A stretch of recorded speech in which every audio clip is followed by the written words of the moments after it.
English, उसके लिए क्या करना है, उसके लिए भी बहुत आसान है। उसके लिए आपने जैसे मिसाल के तौर पे उसमें जैसे आपके दिए होते हैं आर्टिकल्स हैं, उसमें आपके दिए हुए पंक्चुएशंस हैं, उसमें आप देख लें प्रेपोजिशंस हैं।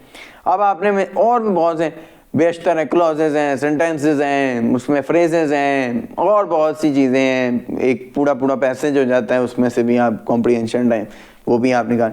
अब इसमें आपने क्या करना है, आपने अपने नोट्स बनाने, आपने कोई एक बुक पकड़नी है जिससे आप ये सारे कर सकें। अगर कोई एकेडमी आप ले रहे हैं तो उस एकेडमी की बुक पकड़ लें। वोकेबलरी है, उसको आप एक दफ़ा वोकेबलरी के लिए आप वोकेबलरी को गो थ्रू करें। उसको जो मुश्किल लफ्ज़ हैं आपको यकीनन वो याद रहेंगे, थोड़ा सा उसके निमोनिक्स इस्तेमाल करें, बार बार पढ़ें उस वोकेबलरी को। और जो वोकेबलरी है उसको आप जो मुश्किल लग रहा है कोई लफ्ज़, जैसे बफूनरी एक स्टूपिडनेस के लिए एक लफ्ज़ होता है, तो फुलिशनेस के लिए, तो आपने वो लिख लिया बफूनरी। कोई आप इसका निमोनिक्स बना लें, अपने जहन में बिठा लें, बफूनरी एक ऐसा चीज़ हो सकती है जो कि स्टूपिड हो, तो आपने वो लिख लिया अपनी बुक पे कि। और वही बात मैं कहता हूँ कि नोट ऐसी जगह पे होने चाहिए ना, नोट्स कि जिसको आप देख सकें। मैं अगर आपको एक बात हूँ, जो मुझे चीज़ें मुश्किल बहुत ही ज़्यादा लगती थी कि मैं कहता यार ये मैं हर वक्त भूल जाता हूँ कि मुझे ये, मैं जब प्रैक्टिस करता हूँ इस क्वेश्चन को मैंने 2 हफ्ते पहले किया था तो मुझसे गलत हो गया था, अभी किया है तो फिर गलत हो गया। तो मैं उसके लिए बेहतर ये जानता था कि बोर्ड एक सामने रखा, उसमें लिख दिया एक फिशल सोनी एक बैक्टीरिया होता है जो 600 माइक्रोमीटर का होगा, उसको आपने जाके मैंने बोर्ड पे लिख दिया, बैक्टीरिया के साइजेस लिख दिए। फॉर एग्जांपल अगर मम्स और मीजल्स की बात करें तो 25 इतने कोई साइज़ के होंगे, 25 नैनोमीटर।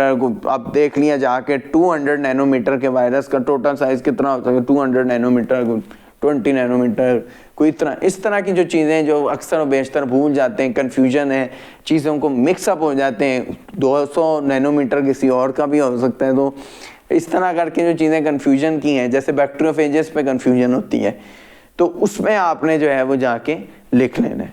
और जैसे किसी टॉपिक के ऊपर आपको किसी एक चीज़ पे आपको कन्फ्यूजन हो जाती है कि जैसे बैक्टीरियोफेजेस पे कन्फ्यूजन हो गई, तो जिसका आप एमडी कैट दे रहे हैं, उस जैसे फेडरल का दे रहे हैं तो फेडरल ही की बुक का आपको पता है कि यार बैटरीफेज का इस तरह है।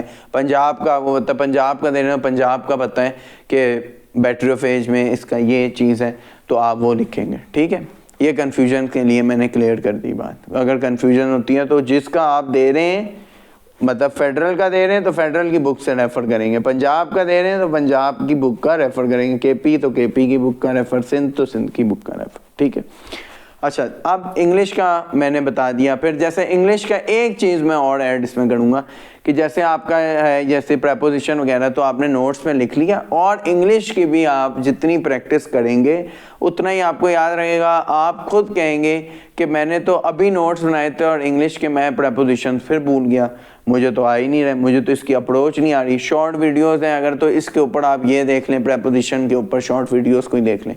और इसके अलावा जो है इंग्लिश की आप प्रैक्टिस करें।